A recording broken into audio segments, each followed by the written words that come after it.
You got to think of it like putting down a horse. Sometimes it's the kindest, most ethical thing you can do. Well, thank you for being so honest with me. I really appreciate your candor. Well, your grandson hasn't got a musical bone in his body. I know. It was so painful listening in the other room. And I had to sit across from him. Okay. Al, Yeah. I never told you this, but I've seen you perform a few times. Huh. In the West Village with Stan Getz, 1977. It was stunning. You saw me play with Getz? Sure did. What, are you following me? No, I was following the music. Hey, I'll see you at the store, okay? See you at the store. Yep. All right, so your first question to you. You've worked with a lot of impressive directors. How did Mr. Braff measure up as a filmmaker directing you in this one? This little whippersnapper? How did I score against Frank Capra? Just to mention a few. I just, well, I've seen the first two films that he has done. And the last one that you did, he's got this great feeling for older people. Ah. So I knew he'd be good. You were in good hands.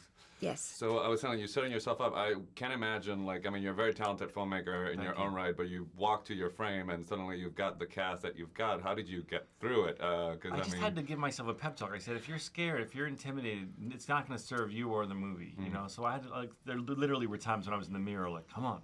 You got this, you know, because, and then what happened was they are so friendly and such a lovely bunch that, believe it's shocking, but after a day or two, they're just kind of your friends, and you're kind of saying, like, Morgan, get over there and go to your mark, we got to shoot, and we're all laughing. And what did he say? He sometimes he would tickle me, and sometimes occasionally he'd come in and I go, and then you would cross there and you'd go there, and he goes, my character would never do that. And I'm like, really? And he's like, no, I'm kidding. So it's a testament to them. I mean, it really is. The onus was on them, and they couldn't have been nicer and more accepting and lovely to me. It shows in the film.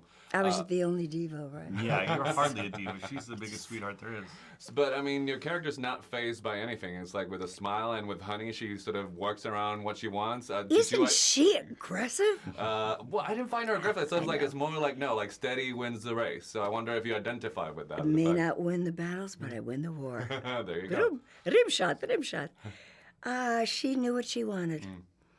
And she just got a crush on him. And every day, the boys came into that grocery store. And no matter if he just was grumpy, he didn't look at her or anything, something was coming across. Talk about, I feel that the balance of the action and the comedy is really great, but there's sort of a wish fulfillment that sort of comes from the script. So how did you sort of handle that? Well, a testament to Ted Melfi's wonderful script. I mean, we wanted to be an action comedy and have it be a lot of fun, but how could you tell a movie about seniors in this day and age without discussing the social issues that are going on for them? Pensions being lost as companies are sold overseas, and predatory lending by banks, and of course the healthcare debate. So, you know, Ted really wove a great story that didn't get too preachy or heavy, but had those issues in it, had a lot of heart.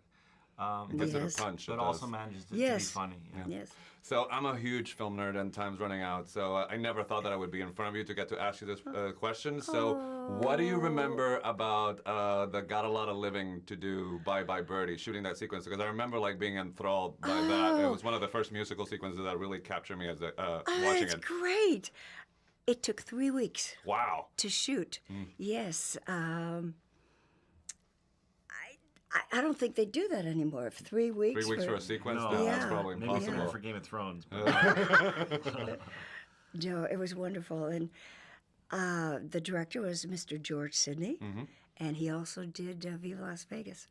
I learned so much from him. All right, so it's a pleasure to get to ask you this question. Pleasure talking to you. Thank It's a you. great Nice film. to talk Nice to meet you. Glad you liked the Thank movie. you. Thank you so much.